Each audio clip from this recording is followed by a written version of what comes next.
Video ना बनाए रह नहीं सकता, मतलब इतना गालियां आ रहा है, मतलब क्या ही बताऊं। तो लोग खड़े हैं, सबको पता है जो हो रहा है वो गलत है, फिर भी 100 में से एक भी बोलता नहीं। क्यों? क्योंकि भीड़ में इंसान नहीं, सिर्फ डर बोलता है, और जब डर बोलता है तो दिमाग चुप हो जाता है। आपको क्या लगता है भीड़ क्यों बनती है? लोग जानते हैं कि ये गलत है, फिर भी वो लोग चुप क्यों रहते हैं? एक्चुअली में गलती भीड़ की नहीं रहती, गलती होती है सिर्फ एक मेन लीडर की, जो उस भीड़ को बढ़ावा देता है या किसी गलत चीज को करने के लिए मजबूर करता है। इसलिए भीड़ में उस मेन लीडर को ढूंढकर तोड़ना ही इकलौता सोल्यूशन है। भीड़ कोई एक्सीडेंट नहीं होती, भीड़ बनाई जाती है। और इस बात को समझने के लिए बांग्लादेश के ये 2 रियल केसेस आपके सामने हैं। दीपू चंद्र दास केस, बांग्लादेश के मायमेनसिंह एरिया में दीपू चंद्र दास नाम के एक हिंदू बर्गर पर ब्लास्फेमी का आरोप लगा दिया गया। कहा गया कि इसने धर्म का अपमान किया है, लेकिन जब पुलिस इन्वेस्टिगेशन हुई तो सच कुछ और ही निकला। कोई सॉलिड प्रूफ नहीं था, कोई वेरीफाइड पोस्ट नहीं थी, सिर्फ अफवाह थी। फिर भी दीपू चंद्र दास को पहले पीटा गया और फिर पब्लिक के सामने मार दिया गया।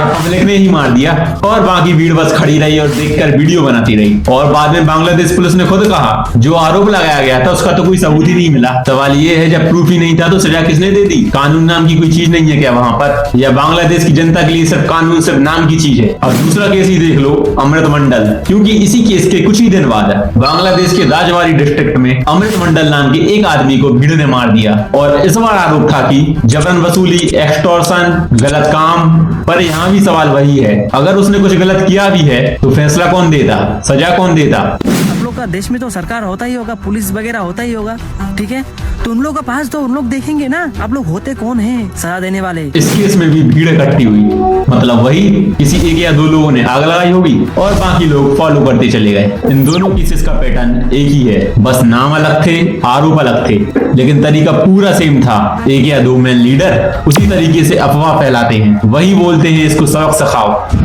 बाकी लोग या तो चुप रहते हैं या हाँ में हाँ मिलाते हैं या फिर वीडियो बनाना शुरू कर देते हैं। अब बात यह है कि लोग गलत जानते हुए भी चुप क्यों रहते हैं? सच कड़वा है, आदमी वही बोलता है जहां वो सेफ होता है। अगर कोई बोले तो अगला टारगेट वो खुद हो सकता है। इसलिए लोग 3 काम करते हैं, या तो चुप खड़े रहते हैं या हाँ में हाँ मिलाते हैं या वीडियो बनाना शुरू कर देते हैं लेकिन मदद नहीं करते। इसे कहते हैं सर्वाइवल इंस्टिंक्ट। पता है इसमें सबसे बड़ी गलती क्या है? हम कहते हैं पूरी भीड़ गंदी है, लेकिन नहीं, भीड़ हमेशा बेदिमाग होती है, गंदी नहीं। असली प्रॉब्लम होता है वो 1 या 2 लोग जो उस भीड़ को दिशा देते हैं। तो इसका असली सॉल्यूशन है मार से नहीं, भीड़ से नहीं, बदले से नहीं, सॉल्यूशन है मेन लीडर को तोड़ना। और तोड़ने से मतलब ये नहीं कि किसी को बिना कानून के सजा दो, मतलब है पक्की गिरफ्तारी, पक्का ट्रायल और पक्की सजा।